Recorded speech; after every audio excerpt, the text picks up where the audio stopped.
Bismillahirrahmanirrahim. Assalamualaikum warahmatullahi wabarakatuh. Shalom, Om Swastiastu, Namo Buddhaya, Salam Kebajikan. Sebelumnya, perkenankan saya untuk memperkenalkan diri. Nama saya Zahra Fadilah Khairunisa. Tujuan saya membuat video kali ini untuk mempresentasikan hasil karya tulis saya dengan judul Pengaruh Media Sosial Terhadap Penerapan Etika Pancasila. Sebelumnya, saya akan menjelaskan terlebih dahulu pendahuluan yang sudah saya buat. Saat ini, Indonesia sedang berada pada masa era globalisasi, era di mana tersebar luasnya teknologi secara mendunia. Teknologi telah banyak diciptakan dengan canggihnya untuk menunjang berbagai kebutuhan masing-masing orang. Salah satu teknologi yang banyak dikenal yaitu teknologi komunikasi, yang mana teknologi komunikasi telah menciptakan alat-alat komunikasi dengan fitur-fitur menarik sehingga dapat diminati oleh banyak orang. Alat komunikasi tersebut diciptakan untuk mempermudah penggunanya dalam hal komunikasi agar semakin mudah dan efisien. Dalam menggunakan media sosial itu sendiri, masyarakat perlu mengutamakan norma dan adab, serta memperhatikan cara bersikap dan bertingkah laku yang baik sesuai dengan etika Pancasila. Etika Pancasila sendiri berfokus untuk menumbuhkan bentuk moralitas dalam diri setiap individu agar memiliki sikap spiritualisasi dalam diri kehidupan bermasyarakat, berbangsa, dan bernegara. Etika Pancasila dapat dijelaskan melalui penjabaran dari sila-sila dalam Pancasila seperti nilai luhur bangsa Indonesia untuk mengatur perilaku masyarakat dalam menjalankan kehidupan. Pada dasarnya, etika Pancasila merupakan dasar yang dapat menentukan baik atau buruknya perilaku seseorang yang termuat dalam nilai dari setiap sila, yaitu nilai ketuhanan, kemanusiaan, persatuan, kerakyatan, dan keadilan. Dengan demikian, masyarakat Indonesia dapat meningkatkan kualitas diri sesuai dengan adab dan yang Pancasilais dengan berbagai sifat yang positif seperti sikap kemandirian, tanggung jawab yang tinggi, jujur, serta disiplin yang ditanamkan secara individual. Selanjutnya, saya akan menjelaskan metode penelitian yang saya gunakan dalam artikel ini. Pertama, jenis penelitian. Jenis kajian dalam kajian akademik ini adalah mengkaji dan menganalisis data dari sumber tertulis atau studi kepustakaan yang bersifat kualitatif, yang berkaitan dengan kepustakaan dan data, seperti buku, esai, jurnal, risalah, dan lain sebagainya. Yang kedua, teknik pengumpulan data. Dalam penelitian ini, kami akan memperoleh data yang terkait dengan topik dengan memanfaatkan sepenuhnya penelitian kepustakaan yang merupakan metode penelitian tentang pengertian Pancasila dan etika Pancasila. Penulis menggunakan data untuk mencapai tujuan penelitian. Yang ketiga, teknik pengolahan data.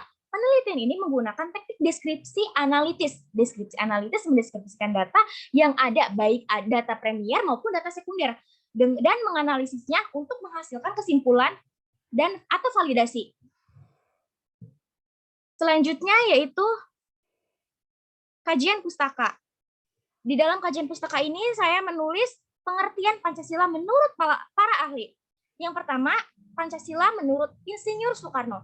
Pancasila ialah istilah yang memuat keseluruhan jiwa bangsa Indonesia yang diturunkan oleh kebudayaan Barat yang telah terpendam sekian lama. Oleh karena itu, Pancasila tidak hanya sekedar falsafah negara saja, namun lebih luas lagi, yakni falsafah bangsa Indonesia. Yang kedua, menurut Muhammad Yamin, Pancasila tergabung dari dua kata, panca dan sila. Panca memiliki arti yaitu 5, dan sila yang memiliki arti dasar atau peraturan mengenai tingkah laku yang penting dan baik. Dengan begitu, Pancasila adalah 5 dasar yang berisikan pedoman atau aturan mengenai tingkah laku yang penting dan baik. Yang ketiga, Noto Nagoro. Pancasila adalah dasar filosofis negara Indonesia, maka dapat disimpulkan bahwa Pancasila adalah dasar dari filosofi dan ideologi nasional yang diharapkan menjadi pandangan hidup negara sebagai satu kesatuan, sebagai lambang dasar persatuan, kesatuan, dan pertahanan bangsa dan negara.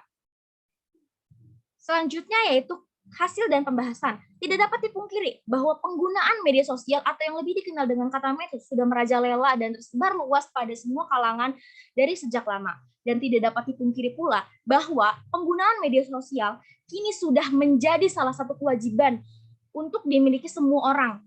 Medsos kini mulai memperlihatkan gambaran-gambaran mengenai kehidupan luar yang tidak pernah ditemukan sebelumnya. Tidak hanya itu, tidak hanya sebagai gambaran saja, namun kini medsos telah memperlihatkan realita-realita dari sisi kehidupan pribadi seseorang. kehidupan politik, ekonomi, sosial, budaya, dan lain sebagainya.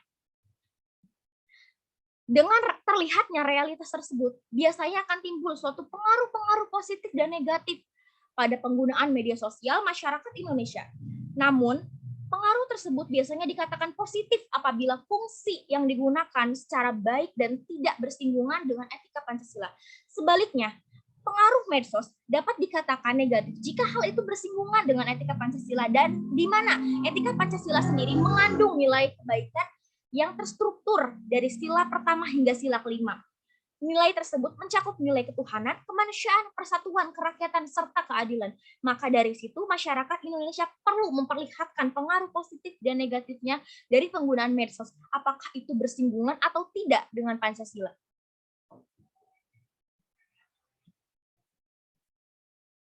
Selanjutnya ada pengaruh media sosial terhadap penerapan etika Pancasila.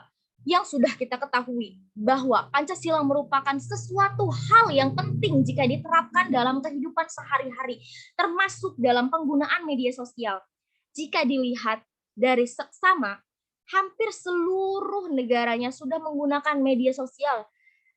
Bayangkan di beberapa negara, merekalah yang menciptakan salah satu dari jejaring sosial. Bagaimana penggunaan medsos di negara Indonesia? Ya, tidak sedikit masyarakat Indonesia menggunakan media sosial untuk membantu mereka melakukan komunikasi dan interaksi tanpa batas, baik melalui komunikasi tatap maya, membagikan foto atau video, dan masih banyak lagi. Namun, apakah penggunaan tersebut sudah digunakan secara baik?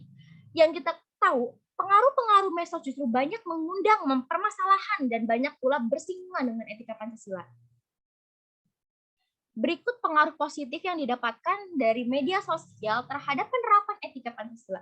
Yang pertama, memberikan apresiasi terhadap orang karena karyanya atau terhadap budaya-budaya di Indonesia melalui bentuk ungkapan dengan mengunggah poster atau video atau foto seperti saat memperingati Hari Kemerdekaan atau Hari Pahlawan. Yang kedua, membantu sesama melalui situs web seperti menggalang dana online ketika sedang ada saudara kita yang terkena bencana alam.